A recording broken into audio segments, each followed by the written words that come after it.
ये जब बोलती है तो मन करता है बस इन्हें सुना जाए, क्योंकि ये बहुत ही अच्छा बोलती है। Most gorgeous queen.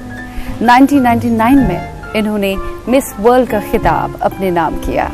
Soft spoken, ये दुनिया की दौड़ के पीछे नहीं लगी, बल्कि इन्होंने जिंदगी का असली मकसद जाना। ये आवाम के लिए बहुत कुछ करती है, अंडर प्रिविलेज किड्स के लिए काफी कुछ करती है, और सबसे बढ़िया बात है कि एजुकेशन सिस्टम किस तरह से सही होना चाहिए उस पर काम करती है, और अपने वातावरण को किस तरह से अच्छा रखना है उस पर काम करती है। काफी कुछ करती है, सोशल एक्टिविस्ट है, बहुत बखूबी अपना फर्ज निभा रही है। She is none other than Yukta Mukhi, और आज हमारी खास मेहमान है, हमारे रूबरू है। बहुत बहुत इस्तकबाल है आपका, स्वागत है आपका। Thank you. It's so good कि आपसे हम इतने दिनों बाद मिल रहे हैं जी। अब बिल्कुल एहसास नहीं हो रहा है, ऐसा लग रहा है कि अभी अभी आप पेजेंट हासिल करके आई हैं, मिस वर्ल्ड का खिताब हासिल करके आई है। मुझे भी ऐसा ही लग रहा है। आपको दोबारा नहीं लगता आपको ज्वाइन करना चाहिए, वापस पेजेंट हासिल करने चाहिए, और you are happy whatever you are doing? I'm very content with what I'm doing and I think ये भी बहुत ज़रूरी है कि आपकी उम्र जिस तरह बढ़ती है, आपकी मेच्योरिटी भी बढ़ती है, तो वो जो ब्यूटी का मीनिंग है समझ वो बदलता जाता है साथ में। सिर्फ बाहरी नहीं, अंदर की तो खैर थी ही, लेकिन वो किस तरह से आप अपने आचरण में उसको लेकर आए, अपने एक्शंस में लेकर आए। और थोड़ा सा हम जब 20s में होते हैं तो हमें ग्लैमर की दुनिया बहुत पसंद आती है, which is wonderful, is great. I mean everyone should get an experience of it. लेकिन उसमें एक बैलेंस आना बहुत ज़रूरी है कि किस हद तक मेरी कौन सी सीमा है, और इसके बाद मुझे थोड़ा सा अपनी निजी जीवन में अपने लिए अपनी साधना पर फोकस करना है, अपने आध्यात्म पर फोकस करना है। और फिर वहाँ से जब मैं अपना एक हर मोड़ पर एक पुनर्जन्म मेरा होता जाए, और वही जन्म से मैं और समाज को अपनी तरफ से बहुत सारा प्यार और बहुत सारी सेवा देती रहूं। So I think that is also very important. अपने आप को हम री इन्वेंट करते हैं जैसे। yes. ये कहा जाता है, इनफैक्ट हमारे सामने है कि कई सारी मिस वर्ल्ड जो है वो ओवररेटेड रही, आप अंडररेटेड रही। So you are happy? I am very very happy, content, and I feel her आत्मा अपना एक किस्मत और अपनी जन्म के लिए एक पर्पस लेकर आए हैं। एक हर एक का जो है वो उद्देश्य है जीवन में, और उसको हम जितना जल्दी डिस्कवर करें और वो सारे गिफ्ट्स लेकर आए। I think overrated and underrated is a matter of perception, है ना। वो थोड़ा जिस तरह से मीडिया भी उसको क्रिएट करे, या अगर आपने अपने सोशल मीडिया पे कुछ क्रिएट किया हुआ है। that's true. See, जब आपने मिस वर्ल्ड का खिताब आया 1999 में, चारों ओर आप ही के चर्चे थे। उसके बाद फिर जाहिर है आप मिस वर्ल्ड बनो, मिस यूनिवर्स बनो, बॉलीवुड की नजर आप पर होती है। तो बॉलीवुड की नजर आप पर थी, तब तो आपने एंट्री की थी। जी, बिल्कुल, कई फिल्में भी की, 2-3 फिल्में की। यस। बाद में कैसे आपने सोचा कि नहीं, जो आप कह रही हैं कि आपका जो सही मिस वर्ल्ड होने का आपका एक मुद्दा रहता है, जो मकसद रहता है सोसाइटी के लिए कुछ किया जाए, अपने देश को हम, मुल्क को हम बाहर रिप्रेजेंट कर रहे हैं, तो किस वे में करें। जैसे मोस्ट ऑफ द पेजेंट्स जिन्होंने जीते हैं, मिस वर्ल्ड, मिस इंडिया, हमारे सामने एग्जांपल्स हैं, most of them are into Bollywood. So what time you realise the fact, नहीं बस बहुत हो गया, बॉलीवुड से किनारा करना चाहिए, मुझे जिंदगी का कुछ और मकसद है, उसको हासिल करना चाहिए। आपकी 4 फिल्में हो या 40 फिल्में हो, आफ्टर अ सर्टेन पॉइंट आपको भुला दिया जाएगा। सो टू कीप अप दैट, उसका जो एक जो गाड़ी है, उसका जो चक्का है, वो चलाते रहने के लिए आपको हर एक साल एक हिट फिल्म डिलीवर करनी है, या आप कोई प्रोडक्ट के आप ब्रांड एम्बेसडर बनेंगे।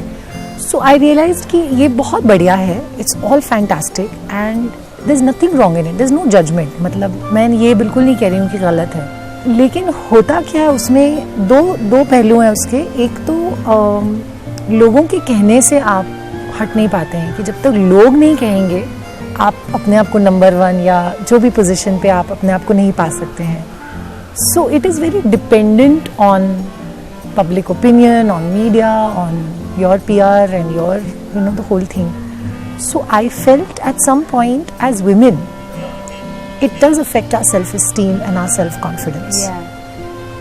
हमारी इमेज जो है वो बहुत हद तक हमारे फिजिकल अपीयरेंस पर निर्भर है। तो ये फिजिकल अपीयरेंस के जो स्टैंडर्ड्स हैं, ये कौन डिसाइड कर रहा है?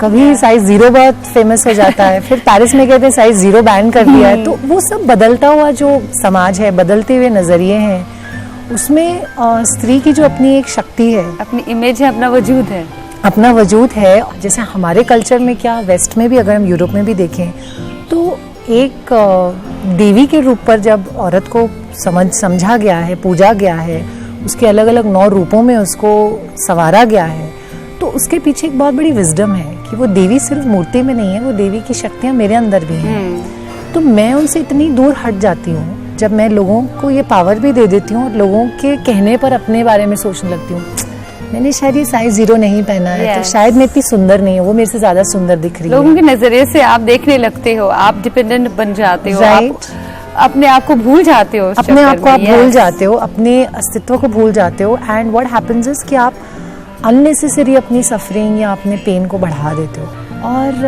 हम अगर ऐसी पोजीशन में हैं जहाँ पर हमें पब्लिक प्लेटफॉर्म मिला है, कितनी दुनिया की करोड़ों हमारे देश की लड़कियां हैं जो उसको सुन रही होती हैं और उनके माइंड्स पर वो इन्फ्लुएंस जा रहा है जी।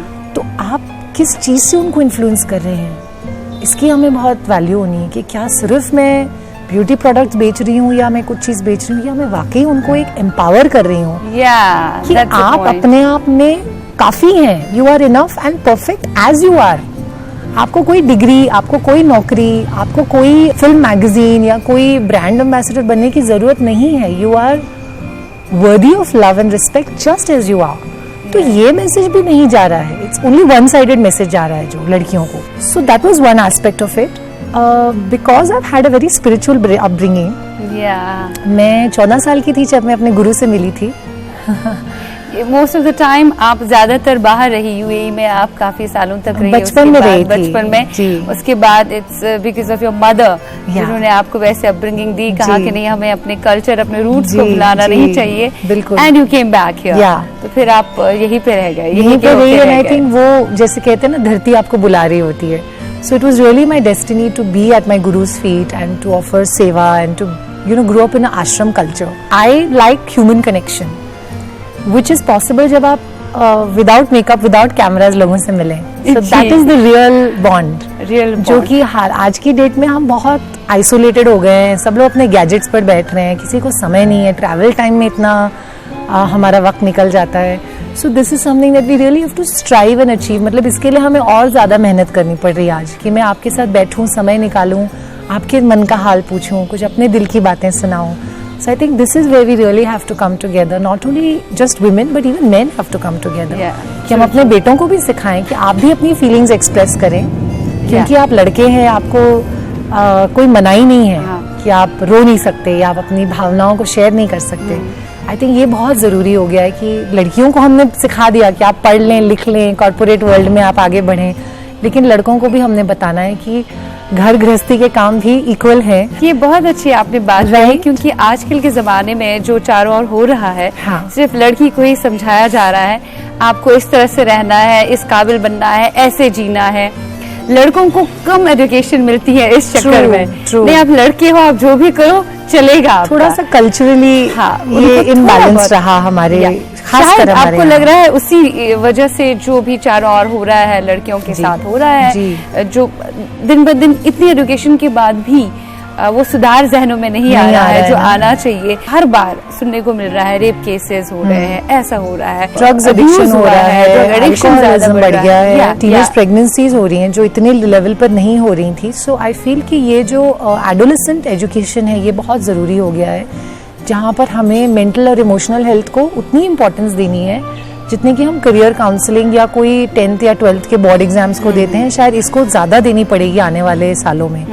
सो आई होप दैट हम सब लोग मिलकर इसको, हर एक जना अपने अपनी तरफ से एफर्ट डालें और एक एक बूंद बनकर पूरा समुंदर तैयार हो, जहाँ पर कि गवर्नमेंट लेवल से ये चीज़ जो है वो एस्टैब्लिश होने लगे कि equally important at college level is mental and emotional health counselling. एक वक्त ऐसा आया, इट इज 2004 जी, जब आपने सोचा कि पॉलिटिक्स ज्वाइन की जाए। हाँ, उसके पीछे क्या कारण था? पॉलिटिक्स, सियासत ज्वाइन करना, वो कैसे So, सोचा, it अचानक was- से जहन में आया नहीं, आई कि think it was really more of a situation जबकि मुझे वो ऑफर किया गया. इट वाज नॉट कि मैंने सोचा मैं चलो अब मैं पॉलिटिक्स करूंगी, अब मुझे ये करना है, अब मेरा ये एक dream.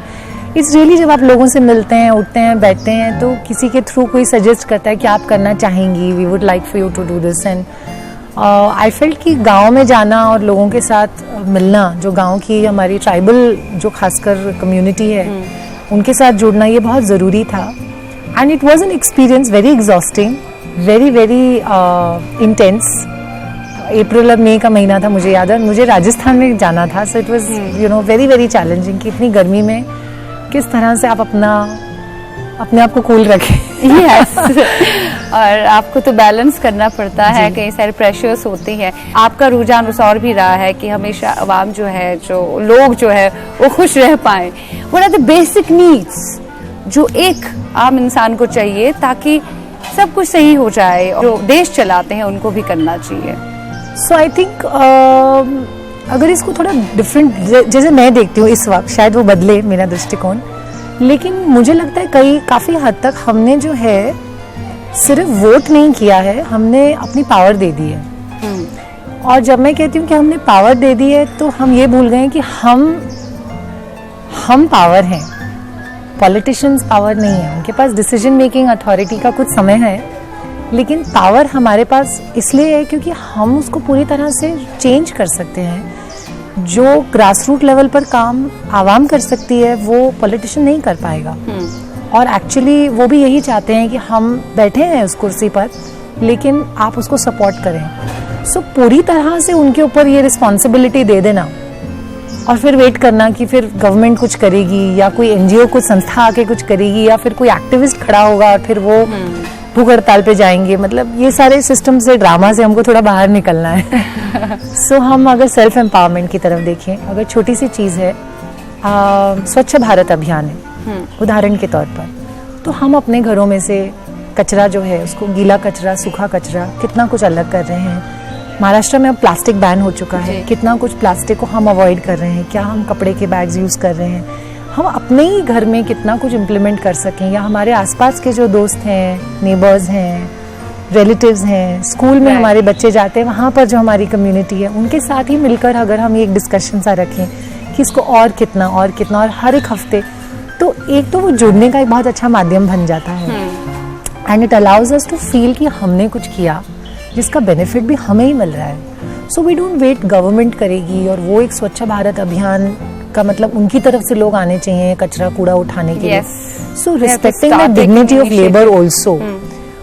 Like for example I think Bombay जैसी सिटी है, अब तो मैं पुणे शिफ्ट हो चुकी हूँ, यहाँ पर इतनी अवेयरनेस है. सो जस्ट कंपेयरिंग, बॉम्बे में लोगों के पास इतना भी समय नहीं है कि हम वेट और ड्राई वेस्ट को अलग करें.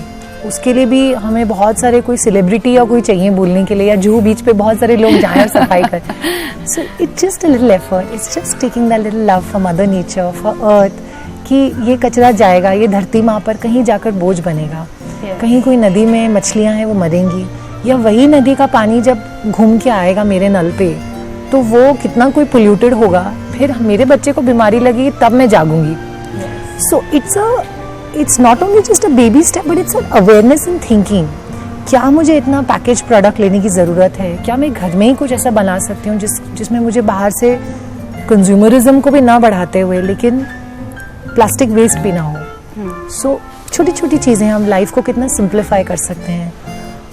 हमारे देश में इतनी विजडम है कि शायद हम उसकी वैल्यू नहीं कर रहे हैं. अब जब हमें वो वेस्ट से आती है तो हमें बहुत अच्छी लगती है. अगर अमेरिका राइट पैकेज होके आ जाती है वो. अगर अमेरिका कहेगा कि भाई हम आयुर्वेद प्रैक्टिस कर मानेंगे, तो हम कहते हैं हाँ जी बिल्कुल, आयुर्वेद तो हमारे यहीं से आया है.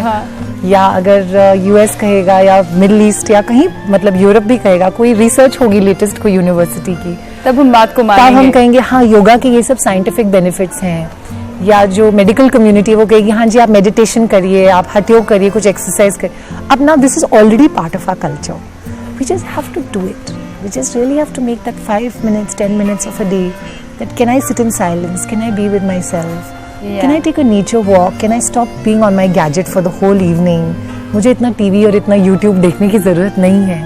सो जब हम नेचर से, प्रकृति से जुड़ते हैं हमारे अंदर अपने आप ही वो भावना है। विश्व सुंदरी युक्तामुखी, मतलब आपके कहने का मतलब ये है कि एक एक चीज को हमें देखना है, परखना है, वो बुनियादी चीज समझनी बहुत जरूरी है, तभी जितने भी लूप होल्स हैं हमारे समाज में उन्हें हम खत्म कर सकते हैं, नहीं तो ऐसा का ऐसा ही रहेगा। तो प्रॉपर एजुकेशन सिस्टम बहुत जरूरी है, उसे बदलना बहुत जरूरी है। आज हमारे सोसाइटी में एक रावण बैठा है जिसका नाम है इंटरनेट। और वो जो रावण है वो हमारे बच्चों के दिमागों को इतना करप्ट कर रहा है, और हमारे बच्चों के इमेजेस को, जो माइंड में उनके एक दुनिया का वर्ल्ड व्यू है कि वो दुनिया को या उनकी दुनिया किस तरह से दिखती है, उसको वो इस तरह से डिस्टॉर्ट कर रहा है that they don't even have something real to balance it with. अब इसको कैसे कर सकते हैं? ये पावर जो है वो हमारे पेरेंट्स के हाथ में है, एजुकेशन सिस्टम के हाथ में है। कंप्यूटर्स उनको जल्दी ना सिखाएं, आईपैड्स, गैजेट्स, फोन्स उनके हाथ में ना दें, टेलीविजन के ऊपर भी रोक लगाई जाए कि बच्चे ने दिन में कितनी देर टेलीविजन देखना है। अब हमारे पास जो ब्रेन रिसर्च के साइंटिस्ट हैं या जो इंटरनेशनल पीडियाट्रिशियंस हैं या चाइल्ड एक्सपर्ट स्पेशलिस्ट हैं, वो ये बता रहे हैं कि this is becoming the single most cause of depression. क्योंकि बच्चा वो इमेजेस को देख रहा है, एक वो किस तरह से उसको प्रोसेस कर रहा है, आपका उस पर कोई कंट्रोल नहीं है। किस तरह से वो बच्चे अपनी अपनी चीज़ें देख के वायलेंस बहुत देख रहे हैं, that is going into their subconscious. फिर वो बैठ के आपस में डिस्कस कर रहे हैं ग्रुप्स में। टीनेज जो सुसाइड रेट्स हो रहे हैं वो इसी वजह से हो रहे हैं क्योंकि वो, जैसे हमने कहा, वो ह्यूमन कनेक्शन लॉस्ट हो गया है। एक ह्यूमन एक बॉन्ड होता है, एक आपस में एक दूसरे के साथ अपनापन होता है, इमोशंस, वो जज्बात वो खो से गए हैं। एक सेफ एनवायरनमेंट होता है, एक ट्रस्ट बिल्डिंग होती है, कम्युनिकेशन की एबिलिटी बेहतर होती है कि मैं आपकी बात को किस तरह से समझ पा रही हूँ। That is where I feel that the media from childhood has to be taken away, where a child has to be put into nature to play, उसको मिट्टी में खेलने दें, उसको बारिश में गीला होने दें। बहुत अच्छी बात आपने कही। और जैसे आप पावर की बात कर रहे थे, एक औरत में खुद इतना पावर होता है कि वो खुद सब कुछ कर सकती है। उसे खुशी तलाशने के लिए यहाँ वहाँ भटकना नहीं चाहिए, किसी के ऊपर डिपेंड नहीं रह सकती, क्योंकि उसके अंदर इतना आत्मविश्वास है, इतना सम्मान वो खुद क्रिएट कर सकती है, बिल्कुल, ताकि वो सबका मुकाबला कर सके। वो इतना भी नहीं झेल सकती फिर किसी का, अगर उसका आत्मविश्वास, आत्मसम्मान बहुत मजबूत हो, खुद के ऊपर एतमाद बहुत ज्यादा हो, भरोसा खुद पे ऊपर हो। लेकिन आपकी लाइफ में भी आप भी बहुत पावरफुल थी, सब कुछ था आपकी लाइफ में। इतना पावर होने के बाद भी मिस वर्ल्ड आप रही, दुनिया भर में आपका नाम था और रिप्रेजेंट कर रही थी अपने मुल्क को। बावजूद उसके आपके आत्मविश्वास को भी ठेस पहुंची। जी बिल्कुल। और एक औरत में, एक महिला में पावर होने के बावजूद भी उसे डोमेस्टिक वायलेंस का शिकार होना पड़े। What's your take on this? I think not only life के ये कुछ एक्सपीरियंसेस होते हैं जो हम जब अनुभव करते हैं उसमें से हम स्ट्रॉन्गर निकल कर आ पाते हैं, बट ऑल्सो देन, जैसे मैं आपसे पहले कह रही थी कि उस एक्सपीरियंस से जो मैंने सीखा वो मैं शायद औरों के साथ बांट सकती हूँ, तो मैं दूसरे का दर्द समझ सकती हूँ। True. Having said that, I am very grateful that I also became a mother. True. So that is a blessing कि अगर एक आत्मा ने मुझे चुना है कि मैं उनकी माँ बनूं, उसके पीछे बहुत सारा एक कोई, जैसे हम कहते हैं, डेस्टिनी का भी बहुत बड़ा हाथ होता है कि किस तरह से आपके जीवन में उस पे एक मोड़ लेना होता है।